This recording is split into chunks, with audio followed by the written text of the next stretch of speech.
نحمده ونصلي على رسوله الكريم اما بعد فاعوذ بالله من الشيطان الرجيم بسم الله الرحمن الرحيم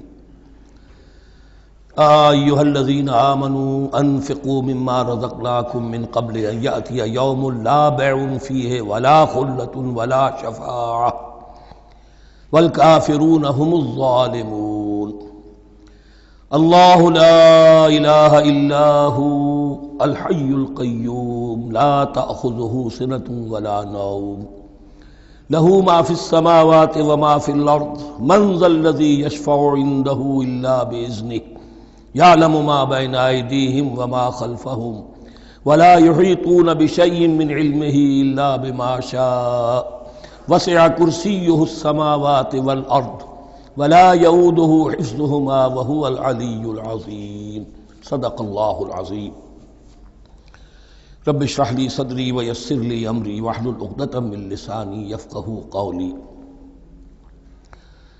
تقریباً 2 رکوعوں پر مشتمل معاملہ طالوت و جالوت کا وہ ہم پڑھ چکے ہیں، اور یہ گویا کہ اب غزوہ بدر کے لیے ذہنی اور نفسیاتی تیاری ہو رہی ہے، اور غزوات کے لیے جیسا کہ میں نے عرض کیا جہاں سرفروشی کی ضرورت ہے وہاں انفاق مال کی بھی ضرورت ہے، تو اب یہاں بڑے زوردار انداز میں پھر انفاق کی طرف توجہ دلائی جا رہی ہے۔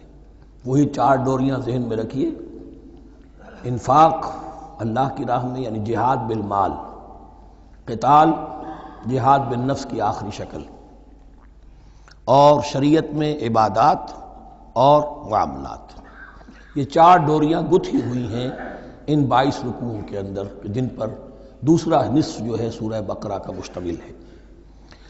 یا ایھا الذین آمنوا انفقوا مما رزقناکم من قبل ان یأتی یوم لا بیع فیہ ولا خلة ولا شفاعة، اہل ایمان خرچ کر دو ان چیزوں میں سے کہ جو اللہ نے تمہیں دی ہیں، اس سے پہلے کہ وہ دن آ دھمکے جس دن نہ کوئی خرید و فروخت ہوگی، نہ کوئی دوستی کام آئے گی، نہ کوئی شفاعت مفید ہوگی۔ والکافرون هم الظالمون، اور کافر ہی تو ظالم ہیں۔ اب یہاں کافر سے مراد کون ہے؟ کافر اصطلاحی نہیں، کافر معنوی، جو اللہ کے اس حکم انفاق کی تعمیل نہیں کرتا، دیکھتا ہے کہ دین مغلوب ہے، اس کو غالب کرنے کی جد و جہد ہو رہی ہے، اس کی کچھ تقاضے ہیں، مالی ضرورتیں ہیں اس کی، اور اللہ نے اسے قدرت دی ہے، اس میں خرچ کر سکتا ہے اور نہیں کرتا، وہ ہے اصل کافر۔ اس کے بعد وہ آیت آ رہی ہے جو قرآن حکیم کی عظیم ترین آیت ہے، حضور فرمان نبوی صلی اللہ علیہ وسلم، آیت الکرسی۔ اس کا تو نام بھی چونکہ معروف ہے، میں نے جو آپ کو بڑے بڑے حکمت کے موتی اور بڑے بڑے پھول آپ کو گنوائے ہیں، آیت الآیات، آیت البر، آیت الاختلاف، اور اب یہ ہے آیت الکرسی، توحید کے عظیم ترین خزانوں میں سے ہے۔ ہی سیدۃ آیات القرآن، حضور نے فرمایا یہ تمام آیات قرآنی کی سردار ہے۔ جس طریقے سے آیہ بر اور سورۃ العصر میں ایک نسبت ہے کہ ہدایت اور نجات کی شرائط ساری کی ساری ایک چھوٹی سی صورت میں اللہ نے جمع کر دی، والعصر ان الانسان لفی خسر الا الذین آمنوا وعملوا الصالحات وتواصوا بالحق وتواصوا بالصبر، لیکن اس کی تفصیل ایک آیت میں آئی، وہ آیت البر ہے۔ چنانچہ جو منتخب نصاب ہم نے مرتب کیا ہے دعوت قرآن کے لیے، میں پہلا درس سورۃ العصر کا ہے اور دوسرا درس آیت البر کا ہے۔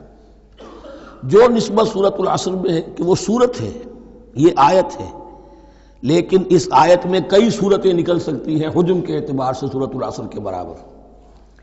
یہی نسبت ہے سورہ اخلاص میں، 4 آیتیں، توحید کا عظیم ترین خزانہ، اور یہ آیت الکرسی، یہ آیت ہے سورہ اخلاص، اس میں 4 بن جائیں گی حجم کے اعتبار سے، لیکن اسے حضور نے ثلث قرآن قرار دیا ہے۔ توحید کے موضوع پر جامع ترین سورۃ الاخلاص، لیکن توحید اور خاص طور پر توحید فی الصفات کے موضوع پر عظیم ترین آیت یہ آیت الکرسی ہے۔ اللہ لا الہ الا ہو، اللہ وہ معبود برحق ہے جس کے سوا کوئی الہ نہیں، بڑا کیٹیگوریکل۔ الحی القیوم، وہ زندہ ہے از خود اور باخود، اس کی زندگی مستعار نہیں ہے۔ وہ جو کہا ہے کہ مانگ کے لائے تھے 4 دن، 2 آرزو میں کٹ گئے، 2 انتظار میں، عمر دراز مانگ کے لائے تھے۔ اللہ کی زندگی ہے، اس کی از خود زندگی کسی کی دی ہوئی نہیں، اور اس زندگی میں کوئی ضعف نہیں، کوئی کمزوری نہیں، کوئی احتیاج نہیں، آگے آ جائے گا، نہ اسے نیند آتی ہے نہ اونگ آتی ہے۔ قیوم، خود اپنی جگہ وہ زندہ جاوید ہستی ہے، اور باقی ہر شے کا وجود اس کے حکم سے قائم ہے، کوئی شے قائم نہیں ہے بغیر اس کے اذن کے۔ تو گویا کہ احد اور الصمد، اللہ اپنی جگہ احد، لیکن باقی پوری کائنات کے لیے صمد ہے، جو سورہ اخلاص میں 2 الفاظ آئے ہیں، قل هو اللہ احد اللہ الصمد۔ اللہ حی ہے اور قیوم ہے، لا تاخذہ سنۃ ولا نوم، اس پر غالب نہیں ہو سکتی نہ نیند نہ اونگ۔ لہو ما فی السماوات و ما فی الارض، آسمانوں اور زمین میں جو کچھ ہے اسی کا ہے، ملکیت تامہ، ملکیت حقیقی اس کی ہے۔ من ذا الذی یشفع عندہ الا باذنہ، کون ہے وہ جو شفاعت کر سکے اس کے پاس مگر اس کی اجازت سے۔ اب یہ مقام آیا ہے سورہ بقرہ میں پہلی مرتبہ، 3 مرتبہ کیٹیگوریکل ڈینائل کے بعد، کوئی شفاعت نہیں، کوئی شفاعت نہیں، کوئی شفاعت نہیں۔ یہاں بھی جو انداز ہے بہت ہی جلالی انداز ہے، منظر الذی، کس کی یہ حیثیت ہے، کس کا یہ مقام ہے، کس کو یہ زور حاصل ہے کہ وہ اپنے اختیار کے بل پر، جو اپنی حیثیت کی بنیاد پر شفاعت کر سکے؟ ہاں، جس کے لیے اللہ اجازت دے دے۔ استثناء کے ساتھ شفاعت کا یہاں پر پہلی مرتبہ آیا، ورنہ سورہ بقرہ کے 6 رکوع کی دوسری آیت، وَاتَّقُوا يَوْمًا لَا تَجْزِي نَفْسٌ عَن نَفْسٍ شَيْئًا وَلَا يُقْبَلُ مِنْهَا شَفَاعَةٌ وَلَا يُؤْخَذُ مِنْهَا عَدْلٌ وَلَا هُمْ يُنصَرُونَ۔ 15ویں رکوع کی دوسری آیت، وَاتَّقُوا يَوْمًا لَا تَجْزِي نَفْسٌ عَن نَفْسٍ شَيْئًا وَلَا يُقْبَلُ مِنْهَا عَدْلٌ وَلَا تَنفَعُهَا شَفَاعَةٌ وَلَا هُمْ يُنصَرُونَ۔ اور اب اس سے پہلے کی آیت میں آ چکا ہے وَلَا شَفَاعَةٌ، کوئی شفاعت مفید نہیں ہوگی، لیکن یہ کہ اس میں ایک استثناء ہے۔ اب یہ ذرا باریک مسئلہ ہے کہ شفاعت حقہ کیا ہے، شفاعت باطلہ کیا ہے، تو دورہ ترجمہ قرآن میں اتنی تفاصیل کے ساتھ بحث نہیں کی جا سکتی، وہ ایک علیحدہ موضوع ہے، حال ہی میں نے اس پر اپنے درس ریکارڈ کرا دیے ہیں۔ یعلم ما بین ایدیہم وما خلفہم، وہ جانتا ہے جو کچھ ان کے سامنے اور جو اس کو پیچھے ہے۔ عام طور پر دنیا میں ہم سفارش کرتے ہیں تو کہتے ہیں کہ بھئی میں جانتا ہوں اس شخص کو بہتر، اصل میں جیسا کچھ یہ نظر آتا ہے ویسا نہیں ہے، یا جیسا کچھ فیکٹس آن دی فائل آ گئے ہیں وہ بڑے ہی ڈیسیونگ ہیں، اصل حقائق کچھ اور ہیں اس کیس کے، وہ میں آپ کو بتاتا ہوں۔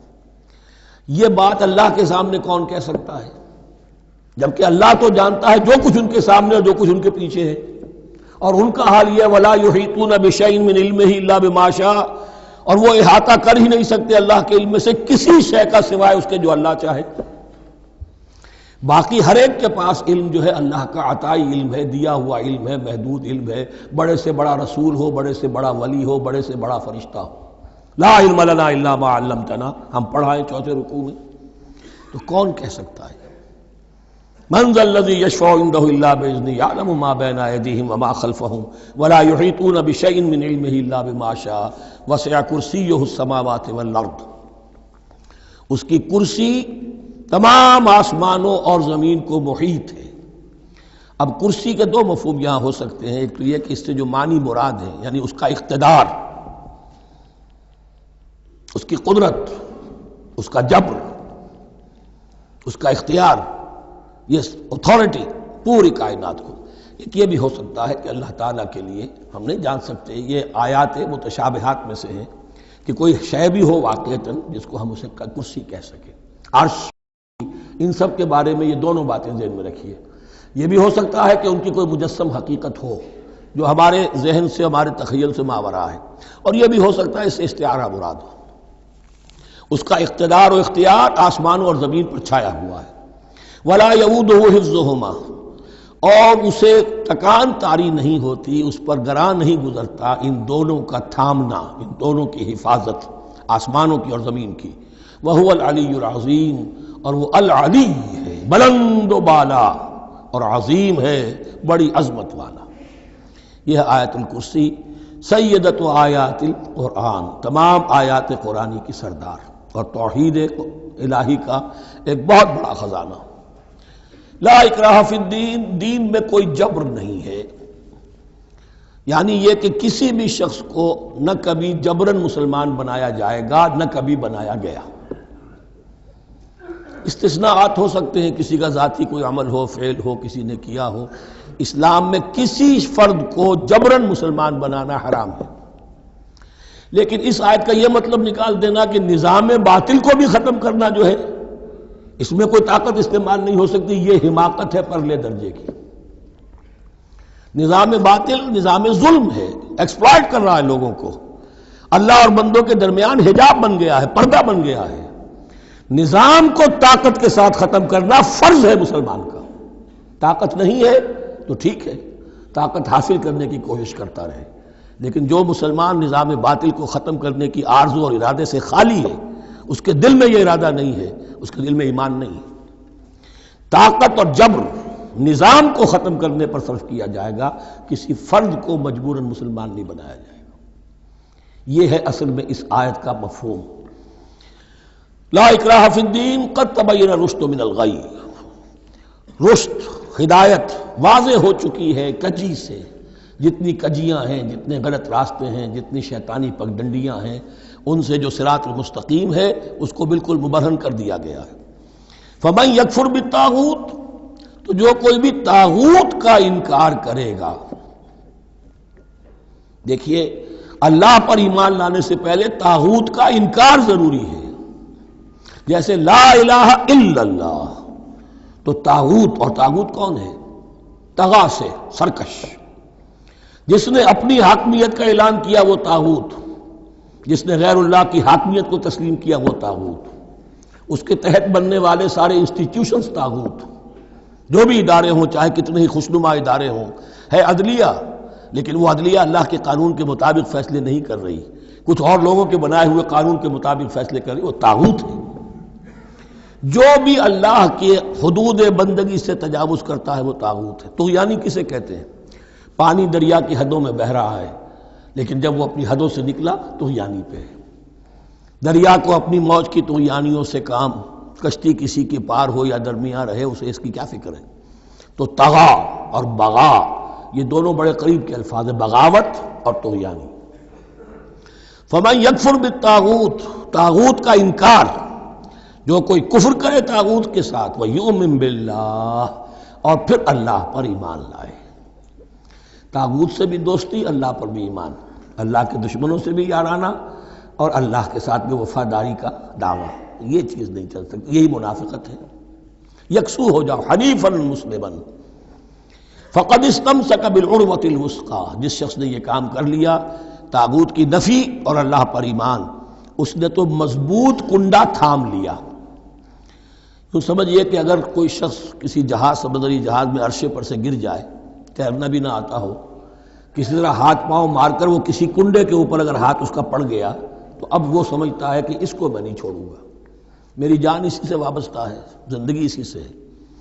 تو وثقہ، وہ کنڈا اگر کمزور ہے تو پھر گیا، وہ اس کے وزن سے کنڈا ہی نکل گیا، لیکن وہ کنڈا کہ جو مضبوط ہے، فقد استمسک بالعروۃ الوثقی، اس نے تو بڑے مضبوط کنڈے پر ہاتھ ڈال دیا ہے، یعنی طاغوت کا انکار اور اللہ پر ایمان، اس نے تھام لیا ہے بہت مضبوط کنڈا۔ اسی لیے ایک حدیث میں آتا ہے اوثق العراء کلمۃ التقوی، یہ جو عروہ کی جمع ہے عراء، اور وثقہ اوثق جو ہے اس کا مذکر ہوگا۔ تمام کنڈوں میں سب سے بڑا مضبوط کنڈا جو ہے وہ تقوی کا کنڈا ہے، اس کو تھامو مضبوطی کے ساتھ۔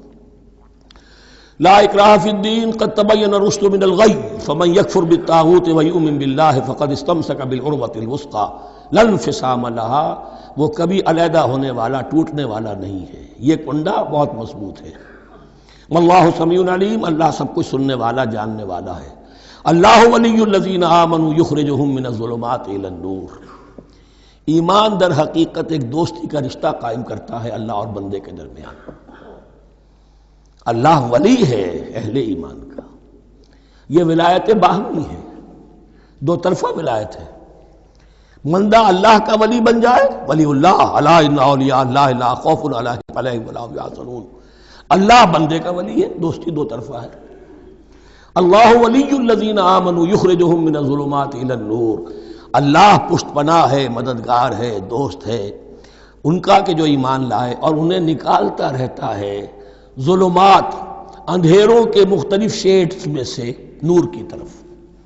یہ آپ نوٹ کریں گے قرآن میں نور ہمیشہ تنہا آتا ہے، واحد، انوار کا لفظ قرآن میں نہیں ہے۔ نور ایک حقیقت واحدہ ہے، لیکن ظلمات ہمیشہ جمع میں آئے گا، اس کے شیڈز مختلف ہیں، شیڈز آف ڈارکنس، بہت گہری ڈارکنس ہے، ذرا اس سے کمتر ہے، اس سے کمتر ہے۔ تو جتنے بھی شیڈز ہیں، کفر کا ہے، شرک کا ہے، الحاد کا ہے، مادہ پرستی کا ہے، ایگنوسٹسزم کا ہے، لا ادریت کا ہے، جتنے بھی فلسفے غلط ہیں، جتنے بھی نظریات غلط ہیں، جتنے بھی عمل کی غلط راہیں ہیں، ان سب کے اندھیاروں سے نکال کر اللہ تعالیٰ اہل ایمان کو ایمان کی روشنی کے اندر لاتا رہتا ہے۔ والذین کفروا اولیاءہم الطاغوت، ان کے برعکس جنہوں نے کفر کیا ان کے پشت پناہ اور ساتھی اور مددگار ہیں اب طاغوت، یخرجونہم من النور الی الظلمات، اور وہ ان کو نکالتے رہتے ہیں تدریجاً، اور نور کا کہ تھوڑی بہت رمق ملا بھی تھا انہیں نور کا تو ان سے محروم کر کے ظلمات، یخرجونہم من النور الی الظلمات، نور سے ظلمات کی طرف نکالتے رہتے ہیں۔ اولئک اصحاب النار ہم فیہا خالدون، وہ ہیں آگ والے، اس میں ہمیشہ ہمیش رہیں گے۔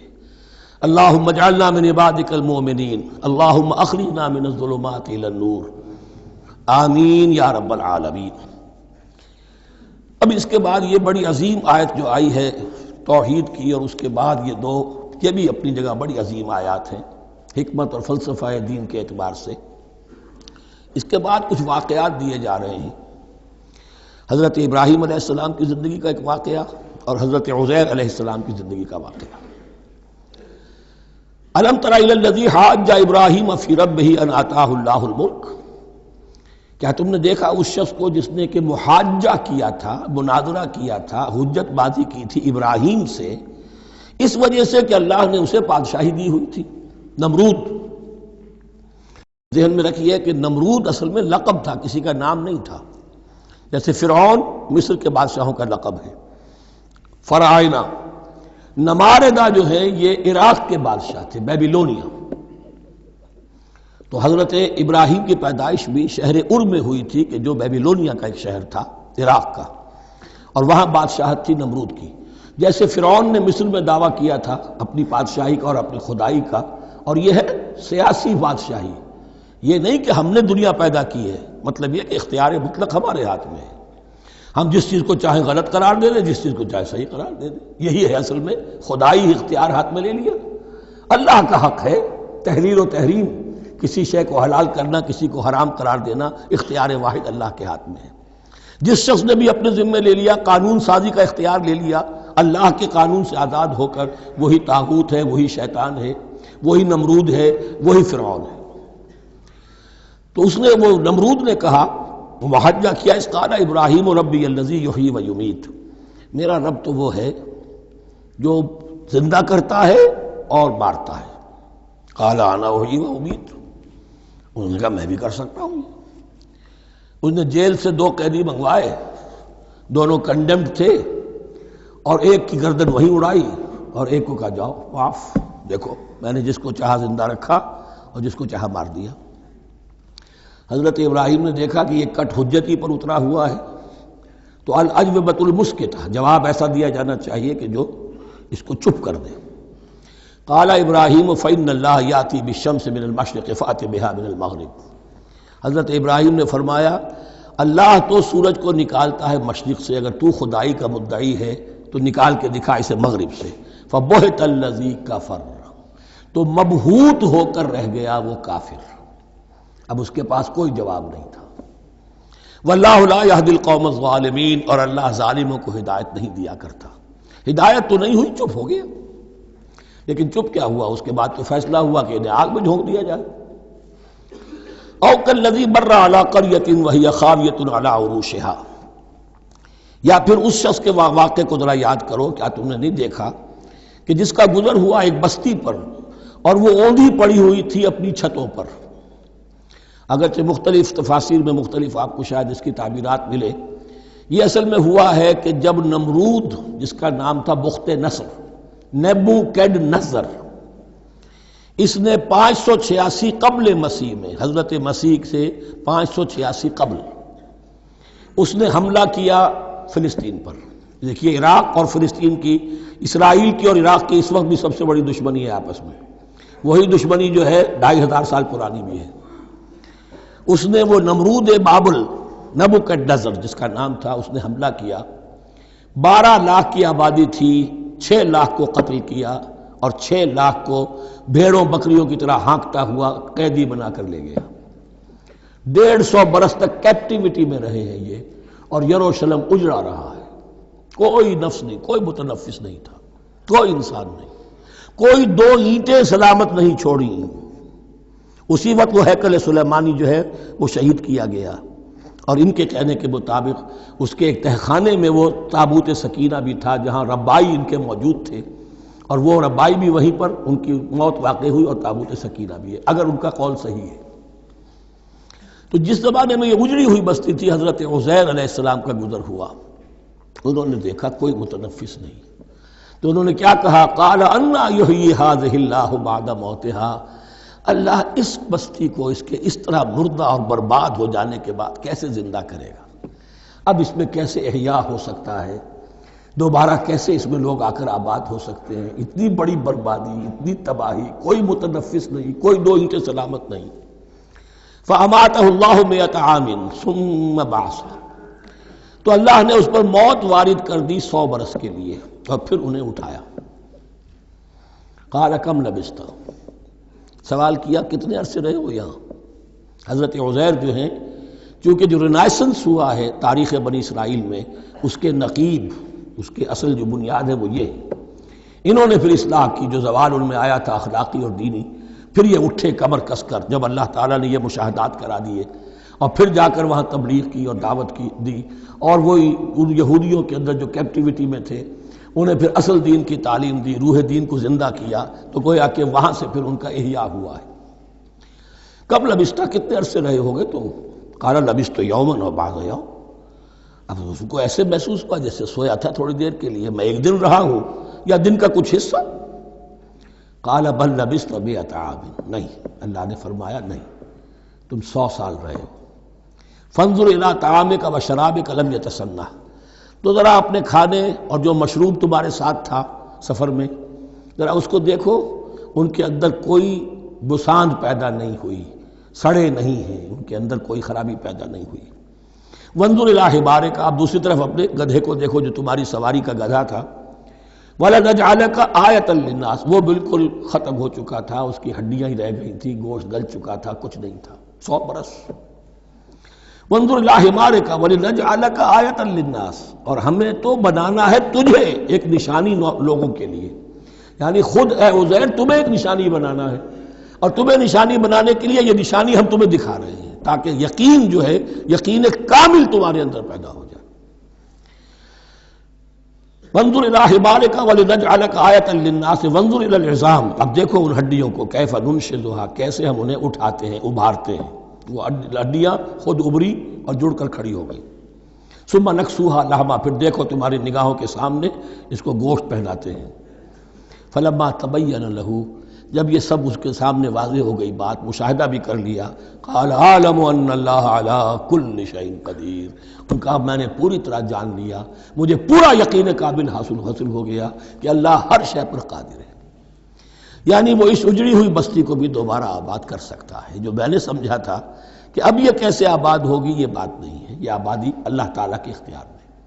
چنانچہ اس کے بعد ہوا، اس لیے کہ اس کے بعد واقعہ تو یہ ہوا کہ جو ایران کا بادشاہ تھا کیخورس یا سائرس ذو، جن کو کہ قرآن مجید ذوالقرنین کہتا ہے، جن کا تذکرہ سورہ کہف میں آئے گا. پھر آپ کو معلوم ہے کہ یہ پیلسٹائن، ادھر عراق کے بعد ایران، دشمنیاں تو تھیں. کیخورس نے حملہ کیا بابل پر، عراق پر، اور دشمن کا دشمن دوست ہوتا ہے، تو یہودیوں کو اجازت دے دی، کیپٹیوٹی سے اجازت دے دی، جاؤ تم واپس جاؤ، اپنا شہر دوبارہ بناؤ.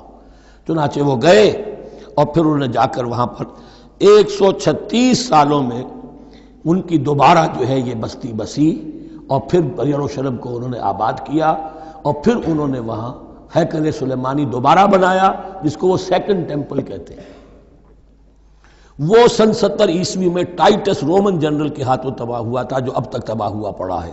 1927 برس سے ان کا کعبہ زمیں بوس ہے، یہ نوٹ کر لیجئے اس بات کو۔ اسی لیے آگ لگی ہوئی آج دنیا بھر کے یہودیوں کے دلوں میں۔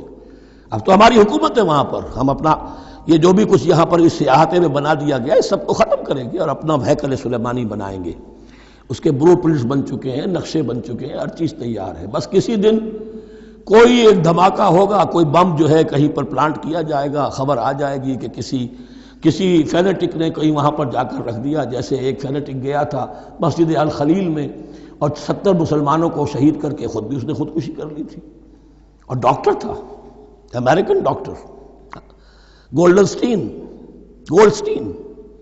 اسی طریقے کا کوئی فینیٹک جائے گا اور وہ اس کو گرا دے گا، پھر کہیں گے جب یہ گر ہی گیا ہے، جیسے مسجد ایودھیا کا معاملہ ہے، اب گر گئی ہے تو بھائی ہمیں رام مندر بنانے دو، کاہے کو تم اب یہ مسجد کاہے کو بناتے ہو؟ وہ ہوگا، اور یہ میں سمجھتا ہوں کہ چند ہفتوں کی، یہ چند مہینوں کی بات ہے، یہ ہونے والا ہے فوراً۔ بہرحال یہ تو ہو گیا حضرت عزیر کا قصہ۔ اب اسی طرح کا ایک معاملہ حضرت ابراہیم کا مشاہدہ ہے۔ وَإِذْ قَالَ إِبْرَاهِيمُ رَبِّ أَرِنِي كَيْفَ تُحْيِي الْمَوْتَىٰ، اور یاد کرو جب کہ ابراہیم نے بھی کہا تھا پروردگار ذرا مجھے دکھا دے، مشاہدہ کرا دے، تو مردوں کو کیسے زندہ کرے گا؟ قَالَ أَوَلَمْ تُؤْمِنْ، اللہ تعالیٰ کا سوال جو ہے بہت تیکھا ہے، تو کیا تم ایمان نہیں رکھتے؟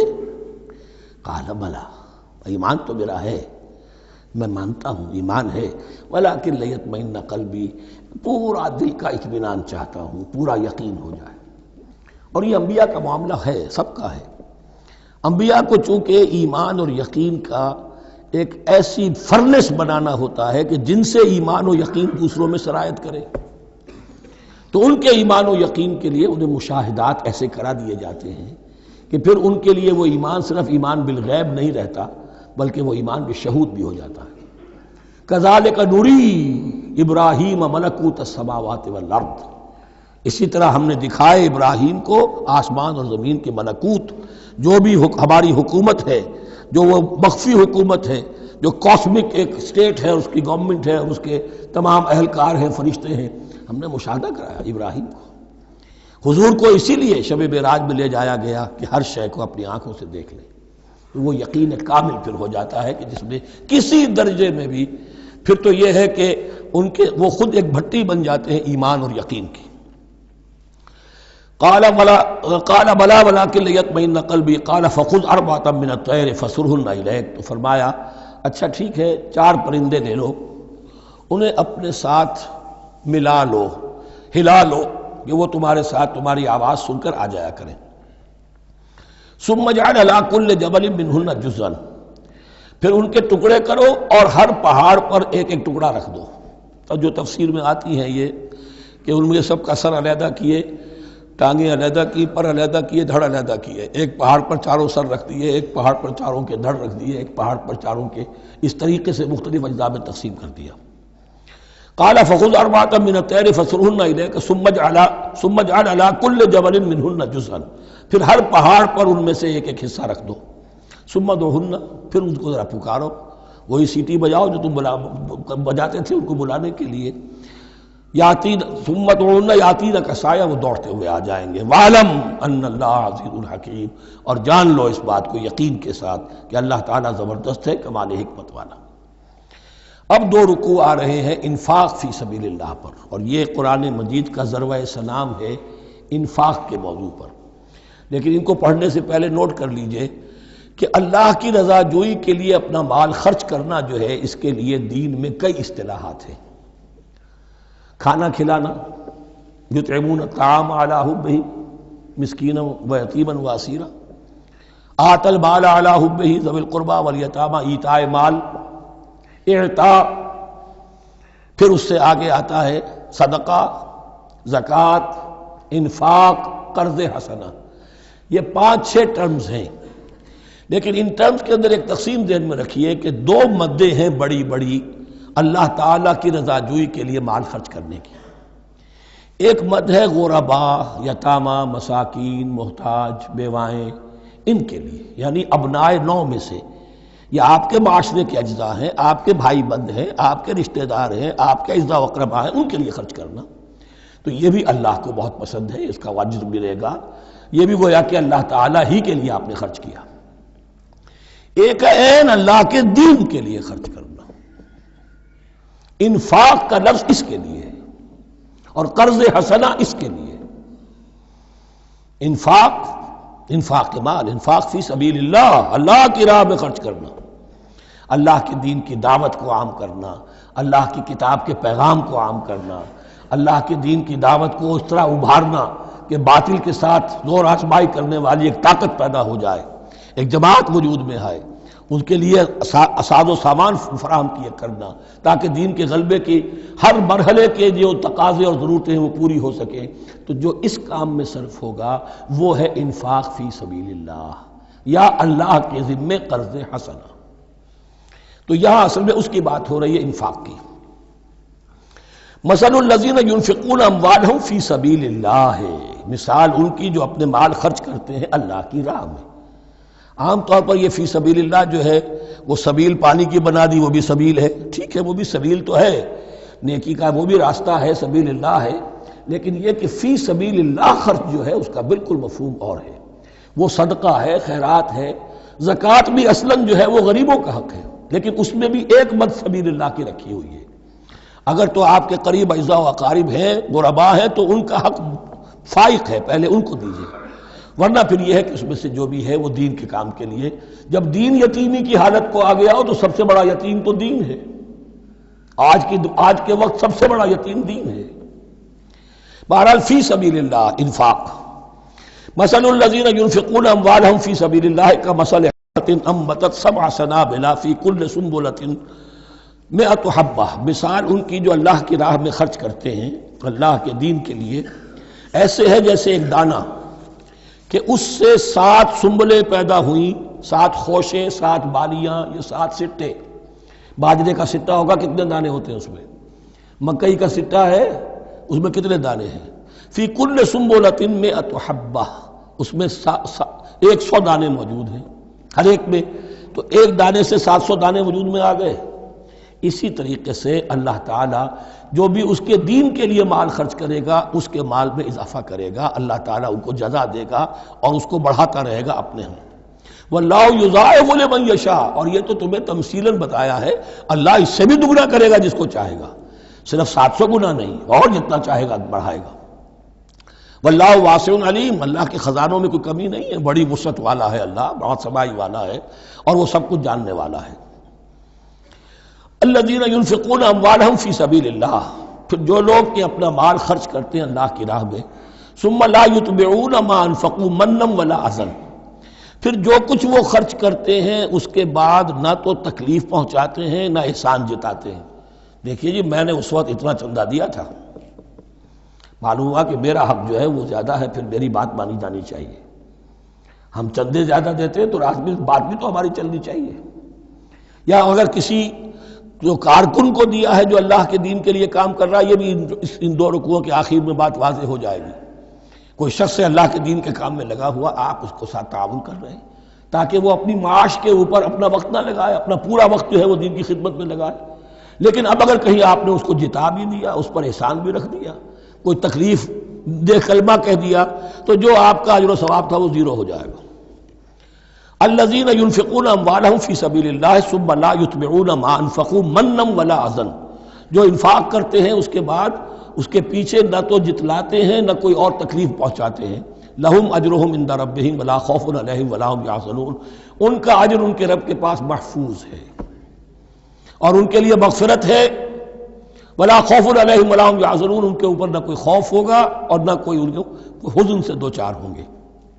قول معروف، بھلی بات کہنا، ومغفرہ اور درگزر کرنا، خیر بہتر ہے من صدقۃ، اس خیرات سے یتبعها اذی، جس کے بعد کہ اذیت پہنچائی جائے۔ کوئی آپ سے فرض کیجئے کوئی ضرورت کے لیے آئی گیا ہے، کسی نے ہاتھ پھیلا دیا ہے، تو آپ اگر آپ نہیں کر سکتے مدد، قول معروف، نرمی کے ساتھ جواب دے دیجئے، معذرت کر لیجئے، یا یہ ہے کہ اگر کسی سائل نے آپ کے ساتھ درستی کی ہے تو پھر بھی یہ ڈانٹیے نہیں، وَأَمَّا السَّائِلَ فَلَا تَنْهَرْ، پھر بھی یہ ہے کہ مغفرت معاف کیجیے۔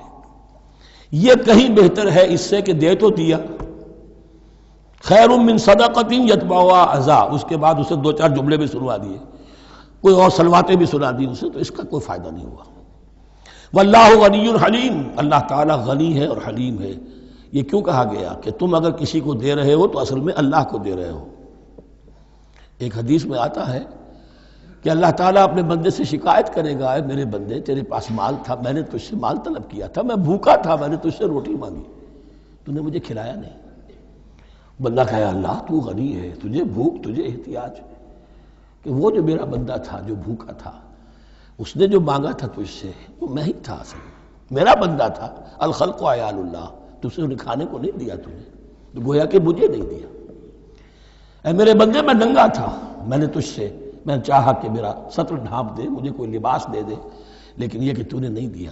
یہ اسی طریقے سے تو سمجھ لیجئے کہ اللہ تو غنی ہے، جو دے رہے ہو سمجھ لو کہ اللہ کو دے رہے ہو، اور حلیم ہے، وہ حلم والا ہے، فوراً نہیں پکڑتا تمہیں۔ تم جو بھی کرتے ہو جو دل سے اتری ہوئی شے وہ اللہ کے نام پہ دے دو، جو ردی چیز ہے وہ اللہ کے نام پہ دے دو، تو اللہ تعالیٰ کی غیرت جو ہے اسی وقت اگر جوش میں آ جائے اور تمہیں پیس کے سرما کر دے وہ، تو وہ کر سکتا ہے، لیکن نہیں، حلیم ہے، وہ دیکھتا ہے کہ میری توہین کر رہا ہے، مجھے دے رہا ہے اور یہ دے رہا ہے۔ یا ایھا الذین آمنوا لا تبطلوا صدقاتکم بالمن والاذی، اے اہل ایمان اپنے صدقات کو باطل نہ کر لو، نسیہ منسیہ ہو جاتے ہیں، بالمن والاذی، جتلا کر اور کوئی اذیت بخش بات کہہ کر۔ کالذی ينفق مالہ رئاء الناس، ان لوگوں کی طرح، اس شخص کی طرح جو اپنا مال خرچ کرتا ہے لوگوں کو دکھانے کے لیے، دے تو رہا ہے صدقات، چیریٹی ہاؤس، بڑے بڑے ادارے قائم کر دیے ہیں، یہ کہ سب ریاکاری ہے۔ کوئی سرکار دربار میں رسائی کے لیے فاؤنڈیشنز بنے ہوئے، کچھ اپنے وہ ٹیکس بچانے کے لیے، کچھ اور اپنی ناموری، کیونکہ پھر الیکشن بھی لڑنا ہے۔ یہ سارے کام جو ہوتے ہیں اللہ جانتا ہے کس کی کیا نیت ہے۔ لا تبطلوا صدقاتکم بالمن والاذی کالذی ينفق مالہ رئاء الناس ولا یؤمن باللہ والیوم الآخر، جو ریاکاری کر رہا ہے وہ حقیقت میں ایمان نہیں رکھتا اللہ پر اور یوم آخر پر۔ یہ ریا اور یہ ایمان ایک دوسرے کی ضد ہے، جیسا کہ حدیث بار بار سنا چکا ہوں، من صلی یرائی فقد اشرکا ومن صام یرائی فقد اشرکا ومن تصدق یرائی فقد اشرکا۔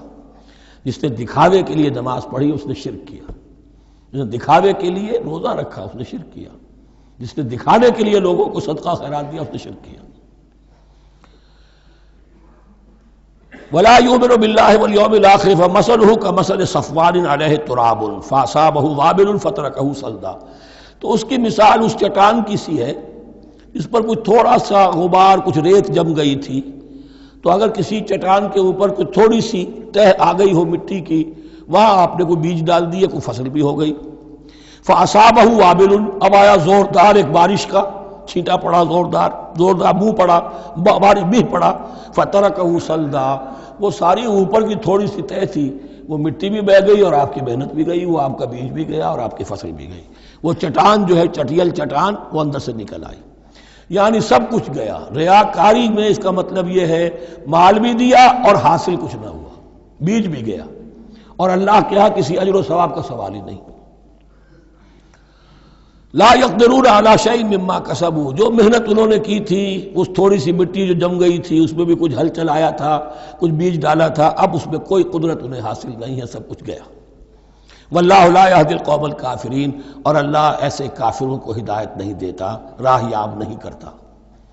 ومثل الذین ينفقون اموالهم ابتغاء مرضات اللہ، اس کے برعکس وہ لوگ، وہی سائملٹینیس کنٹراسٹ، جب ایک ریاکاری کے خرچ کے لیے وہ ایک مثال دی گئی، تمثیل اور تشبیہ دی گئی، تو اب جو واقعتاً اللہ تعالیٰ کے اجر و ثواب کے لیے خلوص و اخلاص کے ساتھ خرچ کرتا ہے اس کے لیے بھی مثال۔ وَمَثَلُ الَّذِينَ يُنْفِقُونَ أَمْوَالَهُمْ ابْتِغَاءَ مَرْضَاتِ اللَّهِ، اور مثال ان لوگوں کی جو خرچ کرتے ہیں اپنے مال اللہ کی رضا جوئی کے لیے، خوشی حاصل کرنے کے لیے، وَتَثْبِيتًا مِّنْ أَنفُسِهِمْ، اور اپنے عزم کی پختگی کے ساتھ، اپنے نفس کی پختگی کے ساتھ۔ کمثل جنت، ان کی مثال اس باغ کی ہے بربوۃ جو ذرا بلندی پر ہے، باغ ہے، جیسا کہ میں نے عرض کیا نیچرل باغ کا یہی تصور ہوتا تھا، ذرا اونچائی پر جو ہے پلانٹیشن ہے، ندی بہہ رہی ہے کوئی دامن میں جس سے خود بخود اس کو اریگیشن ہو رہی ہے۔ کمثل جنت بربوۃ، یہیں سے یہ قادیانیوں نے لفظ ربوہ لے کر اور اپنا وہ شہر بنایا ہے پاکستان میں۔ اصابہ وابل، اب اگر اس باغ کے اوپر زوردار منہ آ جائے، بھی آ جائے، خوب بارش برسے، فآتت اکلھا ضعفین، تو اس کا پھل جو ہے دگنا ہو جائے گا۔ فإن لم يصبها وابل فطل، اور اگر زوردار میںہ نہ آئے، بارش نہ برسے، تو تھوڑا بہت چھینٹا بھی پڑے گا تب بھی اس کا تو بہرحال پھل جو ہے وہ برقرار رہے گا۔ واللہ بما تعملون بصیر، اور جو کچھ تم کر رہے ہو اللہ تعالیٰ اس کو دیکھ رہا ہے۔ دروں بینی کرتے رہا کرو کہ تم یہ بال جو خرچ کر رہے ہو واقعتاً خلوص دل کے ساتھ، اخلاص نیت کے ساتھ اللہ ہی کے لیے کر رہے ہو، کہیں اس میں کوئی اور جذبہ، کہیں تمہارا غیر شعوری طور پر کوئی جذبہ شامل نہ ہو جائے، تو انٹراسپیکشن ہو، اپنے غریبانوں میں جھانکتے رہو۔ ایود احدکم ان تکون لہ جنۃ من نخیل واعناب تجری من تحتہا الانہار، کیا تم میں سے کوئی شخص پسند کرے گا کہ اس کا ایک باغ ہو اور کھجور کا درخت ہو اس میں، اور انگور کی بیلیں بھی ہوں، اور اس کے دامن میں ندیاں بہتی ہوں، نیچرل اریگیشن بھی ہے، کھجور کے درخت بھی ہیں، اور بیلوں کی ٹٹیاں لگی ہوئی ہیں انگوروں کی، اور انگوروں کی بیلیں ہیں۔ لہو فیہا من کل الثمرات، اس کے لیے اس باغ میں ہر طرح کا میوہ ہے۔ فاصابہ الکبر، اب اس پر بڑھاپا بھی طاری ہو گیا ہے۔ وَلَهُ ذُرِّيَّةٌ ضُعَفَاء، اور اس کی اولاد ہے ابھی چھوٹی عمر کی، کم سن ہے، کمزور ہے۔ فَأَصَابَهَا إِعْصَارٌ، کہ اچانک اس باغ کے اوپر ایک ایسا بگولا، ایک ایسی آندھی آئی جس میں آگ ہے، فِيهِ نَارٌ، کوئی ایسا آگ بھری آندھی آئی۔ فَأَصَابَهَا إِعْصَارٌ فِيهِ نَارٌ فَاحْتَرَقَتْ، پورا کا پورا باغ جل کر جلس کر رہ گیا۔ کذالک یبین اللہ لکم الآیات لعلکم تتفکرون، اس طرح اللہ تعالیٰ تمہارے لیے اپنی آیات کو واضح کرتا ہے تاکہ تم تفکر کرو۔ یعنی ایک انسان نے ساری عمر سمجھا ہے کہ بڑی میرے نیکی کمائی ہے، میں نے یہ کیا ہے، میں نے فاؤنڈیشن بنایا، میں نے مدرسہ قائم کر دیا، میں نے یتیم خانہ بنا دیا، لیکن یہ کہ اچانک کسی وقت مانو آنکھ کھلے گی، جب آنکھ کھلی گل کی تو موسم تھا خزاں کا، معلوم ہوگا یہ تو کچھ بھی نہیں تھا، یہ تو گویا کہ ایک بگولا آیا سب کو جلا گیا، اس لیے کہ اس میں اخلاص تھا ہی نہیں، اس میں نیت جو ہے اس میں کھوٹ تھا، اس میں ریاکاری تھی، اس میں لوگوں کو دکھانا مقصود تھا۔ پھر حال وہی ہوگا جس طرح کہ وہ بوڑھا اب کفِ افسوس مل رہا، اب کیا کرے، بوڑھا ہو چکا ہے، دوبارہ تو باغ لگا نہیں سکتا، لہذا جب وہ موت آ جائے گی تو گویا کہ اب اس کے لیے موقع نہیں ہے کہ دوبارہ کوئی کام اور کر سکے۔ یا ایھا الذین آمنوا انفقوا من طیبات ما کسبتم ومما اخرجنا لکم من الارض، اے ایمان والو خرچ کرو، اللہ کے لیے دینا ہے، اللہ کے دین کے لیے دینا ہے، اللہ کے نام پر دینا ہے۔ من طیبات ما کسبتم، جو چیز تم نے کمائی ہے اس کی اچھی چیز، پاکیزہ چیز، بہتر چیز۔ ومما اخرجنا لکم من الارض، اور جو کچھ ہم نے نکالا تمہارے لیے زمین سے۔ اب زمین سے ظاہر بات ہے جو بھی نباتات آ رہی ہے، چاہے وہ کوئی چراہ گاہ ہے تو اس کے اندر سے جو ہے وہ بھی ہریاول ہے تو اللہ نے پیدا کی ہے، کھیت کے اندر آپ نے محنت کی ہے، ہل چلایا ہے، بیج ڈالے ہیں، لیکن یہ کہ فصل کا اگانا تو آپ کے کام ہاتھ نہیں ہے، تو اللہ کے ہاتھ میں ہے۔ تو جو کچھ ہم نے نکالا ہے تمہارے لیے، وَمِمَّا أَخْرَجْنَا لَكُم مِّنَ الْأَرْضِ وَلَا تَيَمَّمُوا الْخَبِيثَ مِنْهُ، اور اس میں سے ردی مال کا ارادہ نہ کرو، تنفقون، کہ اسے خرچ کر دو، زکوٰۃ دینی ہے، عشر دینا ہے، تو جو ردی چیزیں ہیں، اب بھیڑوں بکریوں کا غلہ ہے، ان میں سے اتنی بکریاں نکالنی ہیں، اتنی بھیڑیں ہیں، تو اب جو ذرا کمزور ہیں، لاغر ہیں، بیمار ہیں، نقص والی ہیں، گنتی پوری کرنی ہے نا۔ اسی طریقے سے عشر نکالنا ہے تو گندم کا ڈھیر لگا ہوا ہے، اس میں سے کہیں بارش پڑ گئی تھی، وہ نکال دو۔ ولا تیمموا، تیمم کے معنی یہاں نوٹ کر لیجئے قصد کرنے کے ہیں۔ ولا تیمموا الخبیث منہ، کہ اس میں سے جو ردی مال ہے، جو ناپسند ہے، اس کا قصد نہ کرو، تنفقون، کہ اسے خرچ کرو، وَلَسْتُمْ بِآخِذِیہِ، اور تم ہرگز نہیں ہوگے اس کو لینے والے۔ ایسا بھی تو ہو سکتا ہے کہ تم محتاج ہو جاؤ اور تمہیں ضرورت پڑ جائے، پھر اگر تمہیں کوئی ایسی چیز دے گا تو تم قبول نہیں کرو گے۔ وَلَسْتُمْ بِآخِذِيهِ إِلَّا أَن تُغْمِضُوا فِيهِ، الا یہ کہ چشم پوشی کرنے پر مجبور ہو جاؤ، احتیاج اس درجے کی ہو کہ جو بھی مل جائے، ردی مل جائے، اچھا مل جائے، نفیس مل جائے، خبیث مل جائے، جو بھی مل جائے چشم پوشی کرو۔ اس کے سوا آدمی جو ہے وہ اپنے طیب خاطر کے ساتھ جو ہے وہ ردی شے قبول نہیں کر سکتا۔ وَاعْلَمُوا أَنَّ اللَّهَ غَنِيٌّ حَمِيدٌ، پھر دیکھیے غنی کا لفظ، جو کچھ دے رہے ہو یہ نہ سمجھو کہ اسے دے رہے ہو، محتاج کو دے رہے ہو، ضرورت مند کو دے رہے ہو، بلکہ یوں سمجھو کہ اللہ کو دے رہے ہو۔ وَاعْلَمُوا أَنَّ اللَّهَ غَنِيٌّ حَمِيدٌ، جان لو کہ اللہ تعالیٰ غنی ہے اور حمید ہے۔ حمید یعنی اپنی ذات میں خود محمود۔ ایک کسی شے کی اچھائی یا حسن یا کمال ایسا ہوتا ہے جسے ظاہر کیا جائے، دیکھو بھائی اس میں یہ خوبصورتی ہے، اور ایک وہ خوبصورتی ہوتی ہے جو از خود ظاہر ہے۔ حاجت مشاطہ نیست صورت دل آرام را، تو اللہ تعالیٰ اتنا ستودہ صفات ہے، اتنا محمود ہے اپنی ذات میں کہ وہ خود بخود محمود ہے، اسے کسی حمد کی حاجت نہیں ہے، از خود محمود ہے۔ الشیطان یعدکم الفقر ویامرکم بالفحشاء، دیکھو شیطان تمہیں ڈراتا ہے اور تمہیں اندیشہ دلاتا ہے فقر کا، مت خرچ کرو، رکھو، کیا پتہ کیا کل کون سا وقت تم پر آ جائے۔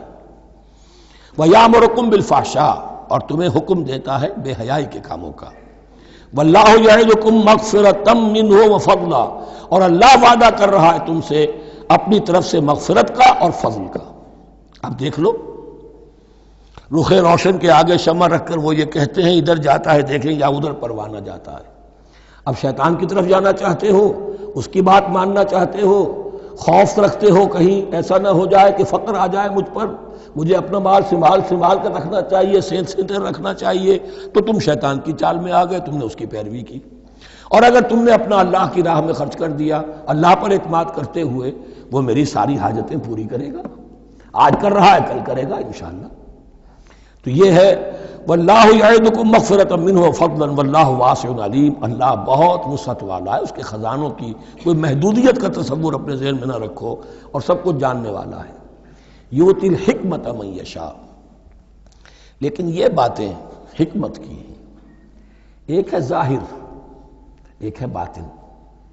باطن جو ہے وہ حکمت سے نظر آتا ہے، ظاہر تو سب کو نظر آ رہا ہے۔ کسی شے کی حقیقت کیا ہے، اہل نظر ذوق نظر خوب ہے، لیکن جو شے کی حقیقت کو نہ دیکھے وہ نظر کیا، وہ حقیقت جس پر عیاں ہو جاتی وہ ہے حکیم۔ اور حکمت اصل میں نام ہے انسان کے عقل اور شعور کی پختگی کا، جب محکم ہو گئی عقل، اس کا شعور پختہ ہو گیا، استحکام اسی سے بنا ہے حکمت۔ یؤتی الحکمت، اللہ تعالیٰ یہ فہم کی پختگی، عقل کی پختگی، شعور کی پختگی، حقائق رسی، حقائق تک پہنچ جانے کی صلاحیت دیتا ہے جس کو چاہتا ہے۔ وَمَن یُؤْتَ الْحِکْمَةَ فَقَدْ أُوتِیَ خَیْرًا کَثِیرًا، اور جسے حکمت دے دی گئی اسے تو خیر کثیر عطا ہو گیا، اس سے بڑا تو خیر کوئی اور ہے ہی نہیں۔ وَمَا يَذَّکَّرُ إِلَّا أُولُو الْأَلْبَابِ، اور نہیں نصیحت حاصل کر سکتے مگر وہی لوگ جو ہوش مند ہیں، جو اولو الالباب ہیں، عقل مند ہیں۔ لیکن جو دنیا پر ریجھ گئے ہیں، جن کے سارا دلی اطمینان اسی پر ہے کہ کافی ہے، بینک بیلنس بھی ہے، یہ بھی ہے، وہ بھی ہے، اتنے سٹاکس بھی ہیں، اتنا یہ بھی ہے، اتنا ہمارا جو ہے وہ جو بیلنس شیٹ آئی ہے اس کے ایسٹس یہ ہیں، اگر اسی پر سارا بھروسہ اور اطمینان ہے تو ظاہر بات ہے وہ اولو الالباب نہیں ہے۔ وَمَا أَنفَقْتُم مِّن نَفَقَةٍ أَوْ نَذَرْتُم مِّن نَذْرٍ، اور جو بھی کچھ تم خرچ کرتے ہو، جو بھی نفقہ، جو بھی خیرات تم دیتے ہو، اور نظر تم من نظرین، اور یا جو بھی نظر تم دیتے ہو اللہ کے نام پر، منت مانگتے ہو، فإن اللہ یعلم، اللہ تعالیٰ اس سب کو جانتا ہے۔ وما للظالمین من انصار، اور یقیناً ظالموں کے لیے کوئی مددگار نہیں ہوں گے۔ ان تبدوا الصدقات فنعما ہی، صدقات کو تو اگر تم کھل کر اعلانیہ دو تب بھی ٹھیک ہے، اور خاص طور پر زکوٰۃ کا تو معاملہ اعلانیہ ہے ہی ہے۔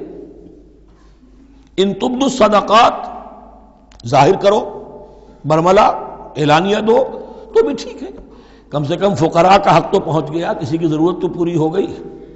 وَإِن تُخْفُوهَا، لیکن اگر تم انہیں چھپاؤ، اب یہ ہوگا صدقات نافلہ کے لیے۔ ایک جو صدقات جو ہیں کہ جو لازماً دینے ہیں واجبہ ان کو تو ان کے لیے اخفا نہیں ہے، یہ دین کی حکمت کو ذہن میں رکھیے، فرض عبادات اعلانیہ ادا کی جائیں گی۔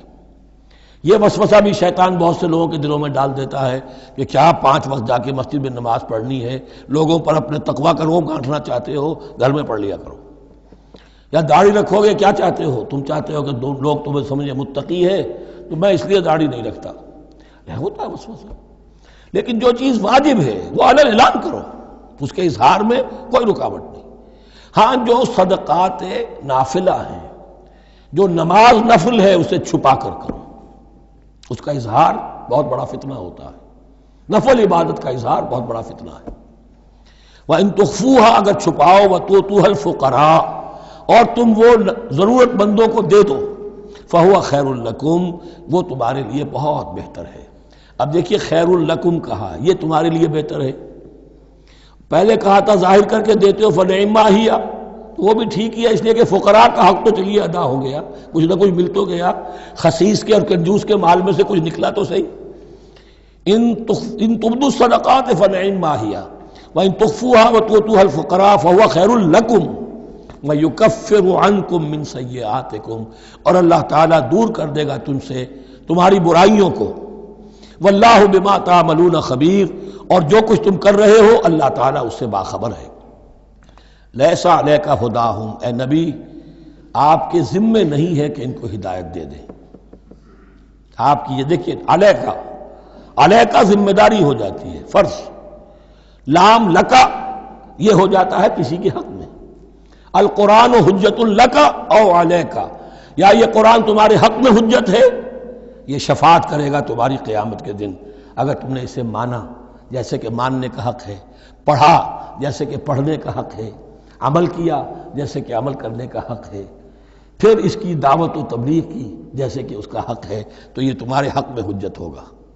اور اگر تم نے اس کے حقوق ادا نہ کیے، یہ تمہارے خلاف مدعی بن کر کھڑا ہو جائے گا۔ القرآن حجت لک او علیک، یہ تم پر آئے گا وبال۔ اے اللہ یہ بدبخت مجھے مانتا تھا کہ میں تیرا کلام ہوں، پڑھتا نہیں تھا، مجھے پڑھتا تھا تو جیسے کسی طوطا مینا کو، جو مولانا ماہر قاضی کی نظم ہے، کچھ بول سکھائے جاتے ہیں، رٹائے جاتے ہیں، اس طرح پڑھایا جاتا ہوں اور اس طرح سکھایا جاتا ہوں، وہ اس طریقے سے پڑھ رہے ہیں، کچھ پتہ نہیں۔ 1-2 روپے کا اخبار لائیں گے تو سمجھ کر پڑھیں گے، اللہ کی کتاب کو سمجھ کے پڑھنے کی ضرورت نہیں۔ پڑھا تو عمل نہیں کیا بدبخت نے۔ ما آمن بالقرآن من استحل محارمہ، تو لام اور علا کا یہ استعمال ذہن میں رکھیے۔ لیس علیک ہداہم، آپ پہ ذمہ داری نہیں ہے ان کی ہدایت کی، آپ پر ذمہ داری تبلیغ۔ ہم نے بھیجا ہے آپ کو، انا ارسلناک بالحق بشیرا ونذیرا ولا تسأل عن اصحاب الجحیم، یہ آیت ہم پڑھ چکے ہیں پہلے حصے میں۔ ولکن اللہ یہدی من یشاء، وہ تو اللہ تعالیٰ ہدایت دیتا ہے جس کو چاہتا ہے۔ وما تنفقوا من خیر فلانفسکم، اور جو بھی خیر، جو بھی بھلائی، جو بھی مال تم خرچ کرو گے وہ تمہارے اپنے لیے بہتر ہے، تمہیں اجر و ثواب ملے گا، تمہیں کو مل جائے گا 700 گنا 1400 گنا۔ وما تنفقون الا ابتغاء وجه اللہ، یہاں یہ فعل مضارع آیا ہے نفی نہیں کے مفہوم میں۔ لا تنفقون، ما تنفقون یعنی تم نہیں خرچ کرو گے مگر اللہ کی رضا کے لیے، تب اجر ملے گا۔ اگر ریاکارانہ خرچ کیا تھا تو کوئی اجر کا کیا سوال، وہ تو شرک بن جائے گا۔ وما تنفقون الا ابتغاء وجه اللہ وما تنفقوا من خیر یوفى الیکم وانتم لا تظلمون، اور جو بھی خیر تم خرچ کرو گے، خیر میں سے جو بھی دولت خرچ کرو گے، یوفى الیکم، پورا تمہیں لوٹا دیا جائے گا، وانتم لا تظلمون، اور تم پر کوئی ظلم نہیں ہوگا، تمہاری کوئی حق تلفی نہیں ہوگی۔ اب آیا ہے آخری ٹیپ کا بند۔ انفاق فی سبیل اللہ کا سب سے بڑھ کر حقدار کون ہے؟ للفقراء الذین احصروا فی سبیل اللہ، وہ ضرورت مند کہ جو گھر کر رہ گئے اللہ کی راہ میں، جیسے اصحاب صفہ تھے، بیٹھے ہوئے ہیں، کوئی کام نہیں کر رہے، حضور سے علم سیکھ رہے ہیں، اور جہاں جہاں سے دعوت آ رہی ہے کہ حضور بھیجیے ہمارے ہاں کوئی مبلغین، وہاں سے ان کو بھیجا جا رہا ہے۔ اب وہ معاش کی جد و جہد کرتے تو یہ تعلیم کیسے حاصل کرتے؟ یا اسی طرح دین کی کوئی خدمت ہے، کوئی آپ نے تحریک اٹھائی ہے، اب اس میں آپ کو کچھ نہ کچھ کارکن تو چاہیے، ان کارکنوں کی بھی تو آخر معاش کا ہے درجہ۔ اگر وہ سارا 8 گھنٹے دفتروں میں کھائیں اور وہاں ڈانٹے بھی سنیں افسروں کی، اور پھر 2 گھنٹے جانا 2 گھنٹے آنا، اب وہ کون سا وقت نکالیں گے دین کے کام کا؟ کیا کریں گے؟ کہاں سے وقت آ جائے گا؟ کچھ لوگ تو ہونے چاہیے جو ہمہ وقت لگ جائیں، لیکن ہمہ وقت تو لگ گئے، لیکن پیٹ تو ان کے بھی ہے، اولاد تو ان کے بھی ہوگی۔ للفقراء الذین احصروا فی سبیل اللہ، جو گھیرے میں آ گئے ہیں اللہ تعالیٰ کی راہ کی جد و جہد میں، جہاد فی سبیل اللہ کی سعی میں، وہ اس طریقے سے مصروف ہو گئے ہیں، لا یستطیعون ضربا فی الارض، اب وہ زمین میں گھوم پھر کر تجارت کرنے کی ان کے اندر ان کے پاس وقت ہی نہیں ہے، نہیں چل پھر سکتے زمین میں اپنی معاش کے لیے۔ یحسبهم الجاہل اغنیاء من التعفف، اب یہ اس طرح کے فقیر تو ہیں نہیں جو لپٹ کر مانگتے ہوں، انہیں عام طور پر جو ناواقف شخص ہے وہ سمجھتا غنی ہے، اس سے کوئی ضرورت ہی نہیں، اس نے کبھی مانگا ہی نہیں، لیکن اس نے مانگا اس لیے نہیں ہے کہ وہ اس طرح کا سائل نہیں ہے، اس طرح کا وہ سوالی نہیں ہے، وہ فقیر نہیں ہے، وہ تو اللہ کے دین کے لیے اپنے آپ کو اس نے لگا دیا ہے۔ یہ تمہارا کام ہے کہ دیکھو، یحسبهم الجاہل اغنیاء من التعفف، وہ جو مانگنے سے رک رہے ہیں اپنی عزت نفس کی حفاظت کی خاطر، اس کی وجہ سے ناواقف آدمی سمجھتے ہیں کہ تو غنی ہے، اسے کوئی ضرورت نہیں ہے۔ تعرفهم بسیماہم، تم پہچان لوگے انہیں ان کے چہروں سے۔ ظاہر بات ہے کہ فقر کا، احتیاج کا اثر چہرے پر تو آ جاتا ہے۔ اگر آپ کو نیوٹریشن صحیح نہیں مل رہی ہے تو ظاہر بات ہے چہرے پر اس کا اثر ہوگا۔ تعرفهم بسیماہم لا يسألون الناس الحافا، وہ لپٹ کر لوگوں سے سوال نہیں کرتے، مانگتے نہیں ہیں، وہ ان سائلوں کی طرح نہیں ہے جو اصل میں اپنی محنت وصول کرتے ہیں، کھڑے ہو کر آپ کے سر ہو کر آپ سے کچھ نہ کچھ نکلوا لیتے ہیں زبردستی، اس طریقے سے تو وہ نہیں مانگیں گے۔ یہ بات اہم مسئلہ ہے۔ اقامت دین کی جد و جہد میں جو لوگ ہمہ وقت لگ جائیں، آخر ان کے لیے کیا ذریعہ ہو۔ میں یہاں تفصیل میں نہیں جا سکتا، وقت بھی اس چنگ کا ختم ہو رہا ہے، لیکن یہ سمجھ لیجئے کہ یہ 2 رکوع جو ہیں، انفاق کا پورا مضمون، اس کا کلائمیکس جو ہے وہ یہ آیت ہے، للفقراء الذین احصروا فی سبیل اللہ لا یستطیعون ضربا فی الارض یحسبهم الجاہل اغنیاء من التعفف تعرفهم بسیماہم لا یسألون الناس الحافا وما تنفقوا من خیر فإن اللہ بہ علیم۔ اور جو بھی تم دولت مال خرچ کرو گے تو اللہ تعالیٰ اس کے علم میں ہوگا، یہ نہ سمجھنا کہ اللہ کے علم میں نہیں ہے۔ خاموشی کے ساتھ، اخفاء کے ساتھ ایسے لوگوں کے ساتھ تعاون کرو گے تو اللہ تعالیٰ جو ہے تمہیں اس کا پورا بھرپور بدلہ دے گا۔ بارک اللہ لی ولکم فی القرآن العظیم ونفعنی وإیاکم بالآیات والذکر الحکیم۔